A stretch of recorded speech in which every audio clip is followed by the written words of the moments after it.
Hi Spidey fans, it's your friendly neighbourhood ultimate Spider-Man fan here, and welcome back to another video on my reading videos of my epic Marvel Spider-Man PS4 related book, Hostile Takeover. And yes, as you can see, I got a new screenshot up of the beautiful and gorgeous Sam Raimi suit. Just changed that there now actually. So, this time it's going to be chapter 19, I think. Yep. And this has only got 4 pages long, so it should be quick. I didn't mean that in a bad way. Right. So yeah, I'll just do my intro. Like, subscribe, comment, share, hit the bell notification, favourites, and then follow me on Twitter as well. Type in the @ all capitals without spaces, the ultimate Spidey, S-P-I-D. And yeah, chapter 19. So here we go. Okay.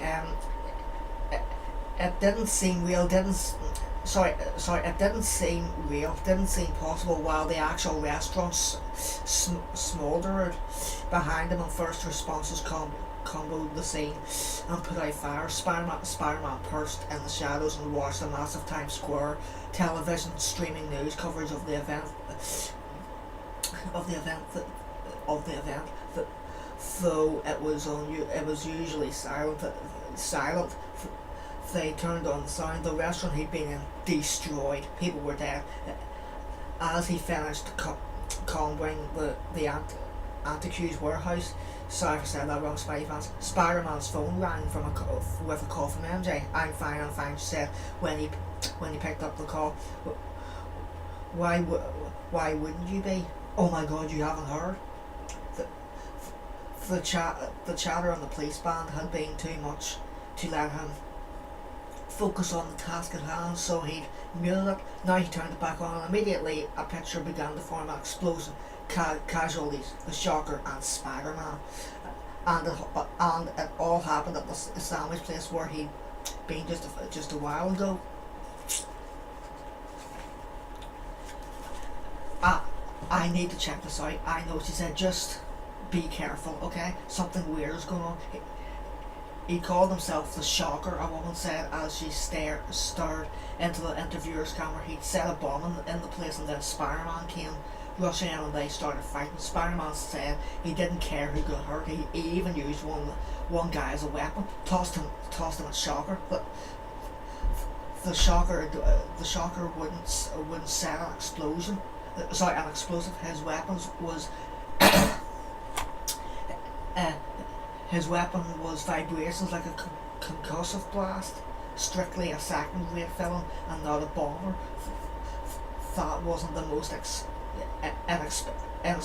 inexplicable part of the story, but it was one on which he focused. It was solid, concrete. It was something he could work with. Why would the Shocker, who loved using his candles, set a bomb?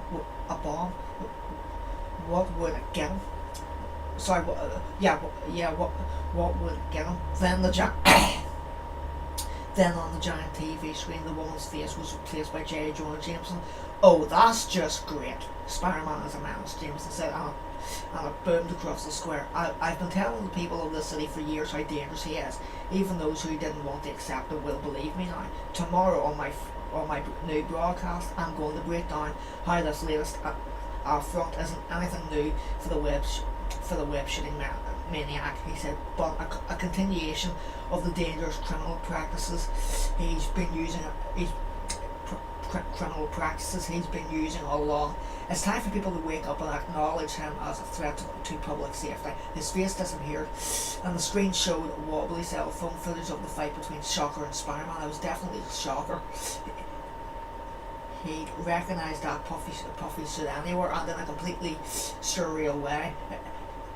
It was as if he was looking at footage of himself. Whoever it was in the costume moved like he did. It was the same one from the shipyard. It was close, very close, but not quite his spider suit. This is footage from a cell phone found at the scene, and a news announcer said the camera belonged to one of the persons who remain unknown and may still be trapped under the rubble. They showed an image of first responders covering a still body. It was just an instant, but Peter knew the face. He knew it. It was Annika. If that's just want to say, sorry if I'm saying that name wrong, but it looks like it. Annika. Yeah, it should be alright. The the breath caught in his lungs. Emergency personnel are still combing the site, and if anyone knows the identity of the person who took the video, please call the number on your screen. Annika, how was that even possible? He had to do something. He didn't know what it was, but he had the act. He was at the scene combing through rubble before he'd even realised he'd made up his mind to do so. There were emergency workers everywhere digging through debris that was soaking wet in some places, smouldering in others. Peter was lifting bricks and support beams and chunks of wood. He didn't even notice at first. People were screaming at him. You haven't done enough, someone shouted. Back for more, another person called. Get the hell away from here, you creep. Then he saw a stretcher being wheeled away, and his face covered with dirt and soot and blood, visible for just a second before the EMT pulled the shield over her face. It didn't seem real.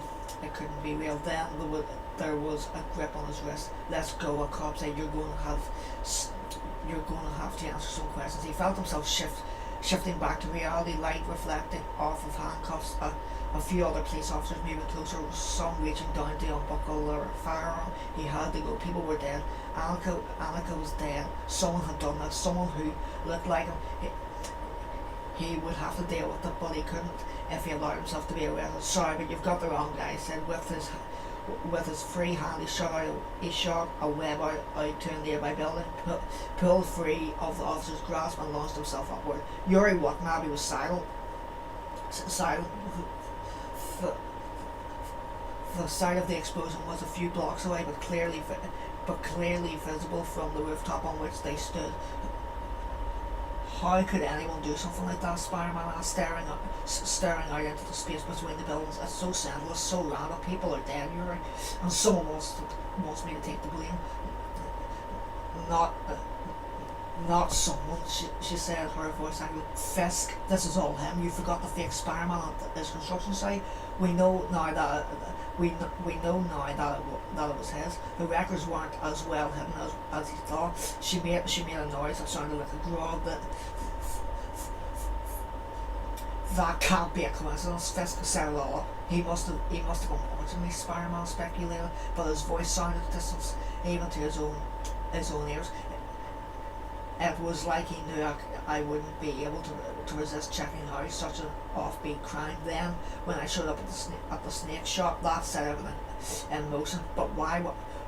What does he get out of this? Watanabe shook her head. He wants the public believing that you've gone bad. She said that's the only logical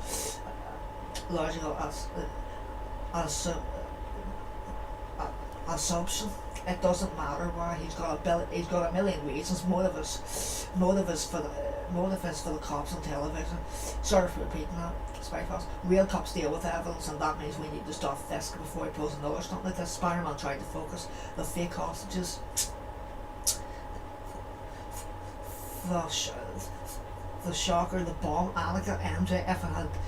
If it had gone down just a little differently, MJ could have been killed in the blast. His thoughts kept working in circles, going nowhere. I'm going to get him, he said, clenching his fists until it hurt. I'm going to take him down now.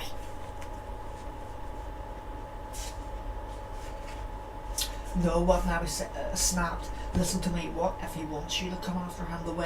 The way things stand right now, that might make him even more of a hero. Don't play into his hands. You can't let him call the shots.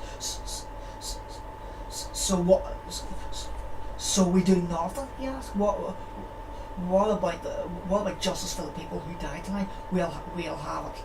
Well, then he put a hand on his shoulder. He twitched. I promise you, it may take more time than we'd like, but if we keep going, we'll put him behind bars. He took a deep breath, clearly trying to clear his thoughts, but the best he could do was to focus on a single point, a bright and burning ball of fury, revenge, justice, retribution,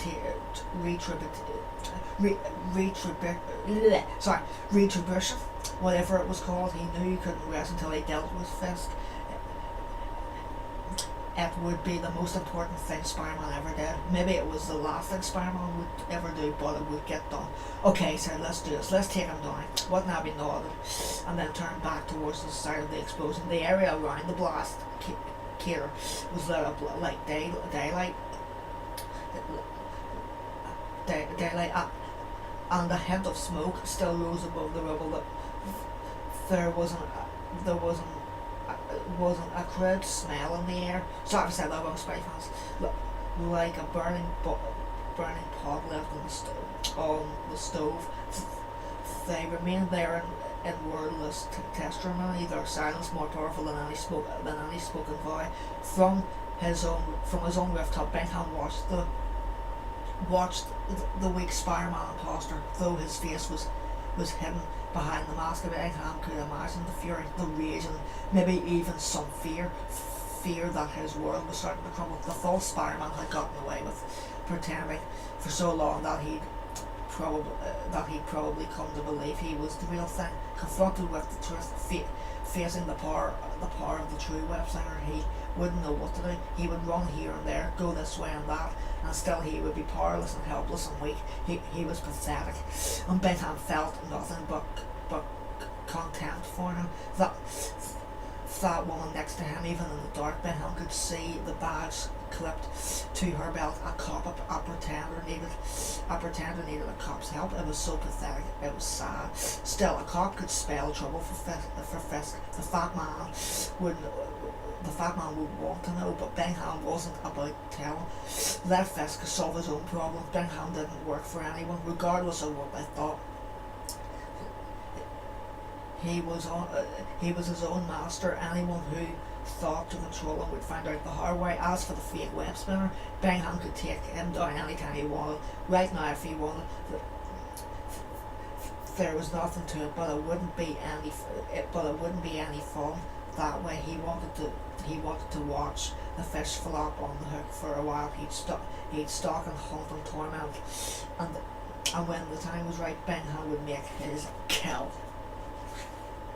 And that's on to chapter 20, Spidey-Fan. So yeah, that was actually a pretty short one.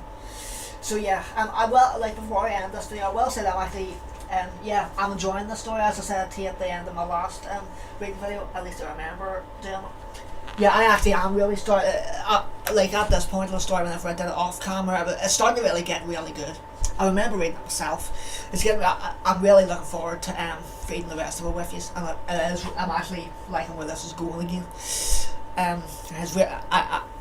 can tell it's going to get real. It gets really interesting from now, for those of you who don't know.